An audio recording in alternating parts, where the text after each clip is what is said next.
Chief Minister of Tamil Nadu, Thiru M.K. Stalin sir, for inviting all of us to this very important meeting. Honorable Chief Minister of Kerala, Shri Pinarayi Vijayan sir, Honorable Chief Minister of Telangana, Revanth Reddy Garu, Honorable Chief Minister of Punjab, Shri Bhagwan Singh Manji, Honorable former Chief Minister of Odisha, Shri Naveen Patnaik ji, my brother and Deputy Chief Minister of Tamil Nadu, Shri Udayanidhi Stalin ji, Deputy Chief Minister of Karnataka, Shri D.K. Shivkumar ji, and to all the representatives of various political parties from across India, I sincerely thank you for joining this very important meeting. I come from Telangana and I represent the Bharat Rashtra Samiti, which has led a movement for 14 years for the formation of Telangana under the leadership of our leader, Shri K. Chandrasekhar Rao. When Mr. Vijayan spoke about tyranny of majority, sir, we understand what exactly it means to come out of a larger setup and create a small state. We fought against Delhi, and we fought against the forces for about 14 years to achieve our dream. A long fraught battle it was. We of course draw a lot of inspiration from the people of Tamil Nadu on how to preserve our identity and fight for our rights in a federal setup, because the whole Dravidian movement is a beacon of light for all of us across the country in terms of fighting for our rights and fighting for our spirit. We, of course, also are aware that the 5 South Indian states are at the receiving end, as was enunciated by Shri Vijayan ji, Shri Revanth Reddy ji, and also eloquently by D.K. Shivkumar ji, of the Union government's policies. Despite demonstrating robust growth across sectors, these states have been victims of apathy and discrimination. Let me remind all of us, we live in the world's largest democracy, India. But democracy should not become a mobocracy. We cannot let numbers dictate terms. We cannot let numbers dictate policies. While any true federal government would incentivize high-performing states, we have a dispensation today in India that rewards laggards and penalizes achievers.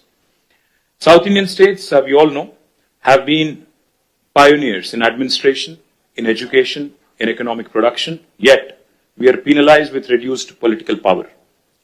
This is not just an imbalance, but it is a political and fiscal centralization that is looming large. History will not forgive us if we do not speak up, because this is the time I think we have to unite. We have to fight against this fundamental inequity.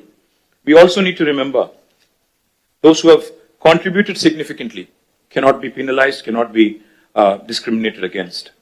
Despite contributing to 36% of India's GDP from the 5 southern states, we are receiving smaller share of central resources, which is also raising a huge concern on fiscal centralization. Delimitation will also create a situation where fiscal resources will also be centralized, much to the chagrin, much to the detriment of South Indian states. If we allow this to continue, I fear that as South Indian leaders, we will be doing a great disservice to our future generations. So history will not forgive us, let me repeat, if we do not speak up now. Discrimination against the South is not a new phenomenon.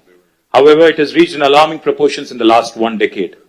From forcible imposition of Hindi to projects like bullet trains only being confined to the northern part of India, Union government's initiatives are clearly discriminating against the southern states. To make matters worse, the BJP-led Union government is now attempting to implement delimitation on basis of population, adding insult to injury. I'd like to begin by quoting a renowned jurist who once famously said, "A true federation does not allow any region to dominate another, nor does it permit the dilution of democratic representation based on transient factors." So if Lok Sabha seats are increased on population basis, it could prove detrimental not just to South India, but also to our friends from Punjab. If not approached cautiously, if not approached with utmost caution, this could impact India's federal balance and heighten regional disparities. We all are Indians first, and then I think we have sub-regional identities, and we cannot have that be challenged. India is not a collection of administrative units.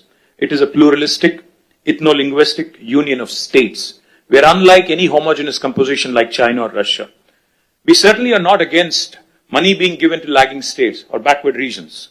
But the fact is, we are not against money of central government going to some states, but we are against hegemony. We are against this superior feeling that, one region is above another. As we are all aware, as was mentioned by all the leaders here, the freeze on seat allocation happened in 1971 after the census. Then the South India effectively started controlling population. Of course, we all know the story. Now today, we are about 24%, as was pointed out by Telangana CM. But North, the percentage of population has increased, and my brother gave a very nice presentation on what will happen if we go on with the population basis.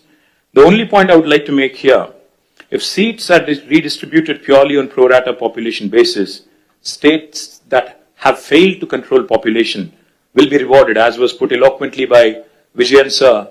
This is a perverse reward for somebody who has not performed and for somebody who has diligently followed the guidelines of Government of India. Punishing us with reduced representation is certainly discriminatory. India's democracy must be built on progress, governance and economic contribution, not just population. A fair system should reward progress and encourage development in lagging regions. If India has to become a superpower by 2047, 100 years after we achieved independence, we must empower those driving the growth, not silence them. We must empower those who have done well over the last 7 decades and not punish them. Why do we not trust the words of Union Home Minister who says it will be pro rata and nobody will lose representation? I'll give you a classic example of Telangana. When the new state of Telangana was formed in 2014, we were given a promise in the State Reorganization Commission that the delimitation exercise will be taken up in both Telangana and Andhra Pradesh, and the number of seats in Telangana would be raised, MLA seats, that is, assembly seats, from 119 to 153 in Telangana, from 175 to 225 in Andhra. 11 years since then, and it's an act of the parliament, but no action has been initiated because it is inconvenient for BJP to increase the seats. Where it is convenient for them in Jammu and Kashmir and Assam, they've gone ahead and conducted delimitation. Where it is inconvenient for them in Andhra and Telangana, they've kept it aside. Why do we not trust them? Because, their action, their history speaks otherwise. Today, the union government has indulged in cesses. They've come out with cesses, a formula which basically deprives the states of devolution, of a rightful share in devolution. It's a constitutional right. Therefore, we have apprehensions. Therefore, we have a lot of doubts about the center's intentions. But I also would like to propose a few possible suggestions towards solutions. If the central government is determined to proceed with delimitation, I think as Stalin sir put it, fair delimitation is the ask.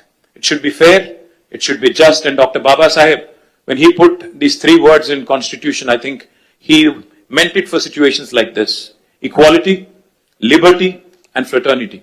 Now, if they would want to go ahead and do the delimitation because they have the numbers, then we have to ensure that the current proportion of each state remains as it is.